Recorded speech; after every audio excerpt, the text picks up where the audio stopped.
So I think that's something that we just recognized clients are going to be navigating, but folks like CMB also need to navigate in order to provide the right frame of solutions for our clients and the added value of how far can the AI take you?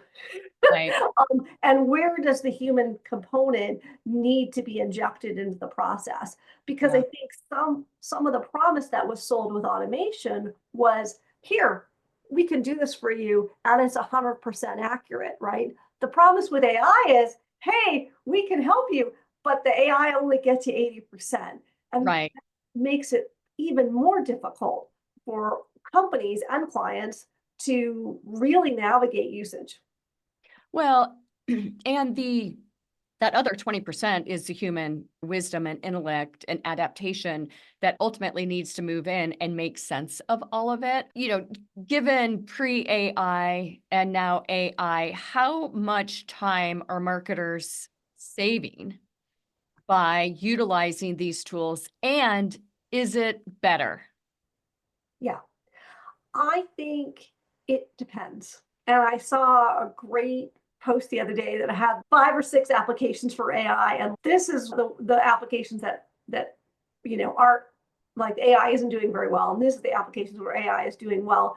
And market and intelligence applications fell kind of sort of toward the middle Mhm. of the range overall. It wasn't like insights is at the top of what it can do. I think, more creative endeavors actually tended to rate a little higher than analytics. And so that is definitely a challenge in looking this through. But when you look at something like, for example, social listening, Mhm. we've seen incredible strides in not only the efficiency, but the magnitude of the analysis and therefore the quality of the analysis that we can do having AI tools assist us with social listening.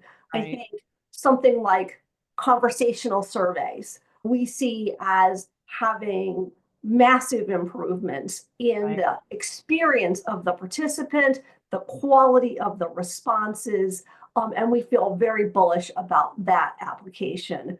The ability for AI to help us detect fraudulent participants is something that we see, I'll say, moderate improvements on. I think we can see more, and we're continuing to look for additional ways to do that. And then Yeah. there's some areas where, for example, analytics of qualitative studies. In some cases, we see 75, 80% time savings. In some cases, we see, oh no, this is 50% great, 50% garbage. And so we're still learning in that space, right? We're seeing here are the applications where it's working, here are the applications where it's not working as well. And we're kind of continuing to iterate and look for tools in that space.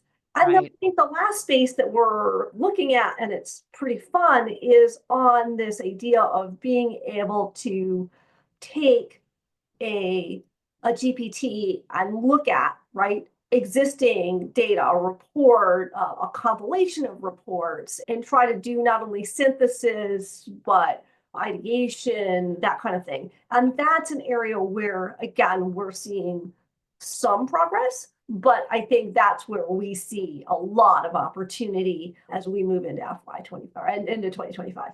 Yeah, I love that. We're doing, just feasibility studies on, let's just take an example of a product, and what is the feasibility of it entering additional markets.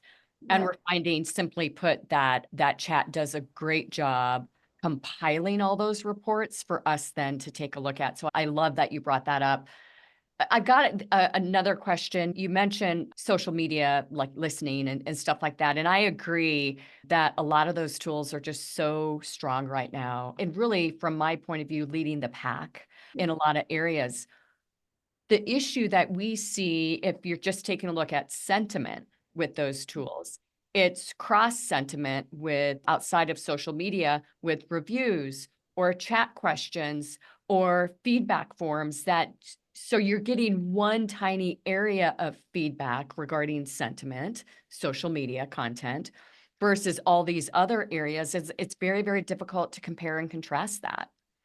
Yeah, I think I'm not as personally into what some of the analysis we've done, but one example I heard about internally in the organization was where we were looking at market level reviews for like 30 different markets, right? And we were understanding at a local level what the needs and interests of that market segment were.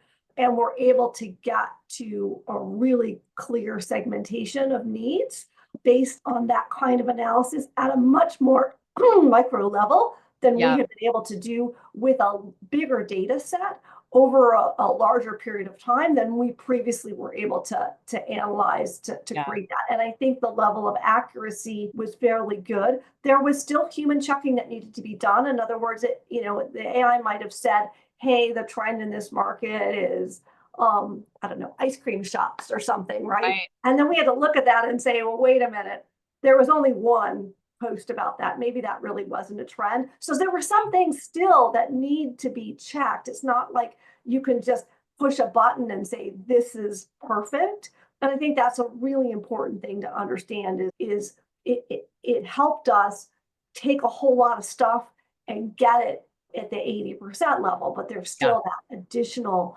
checking and work that needs to be done and verification of this stuff. Otherwise, you could be led astray.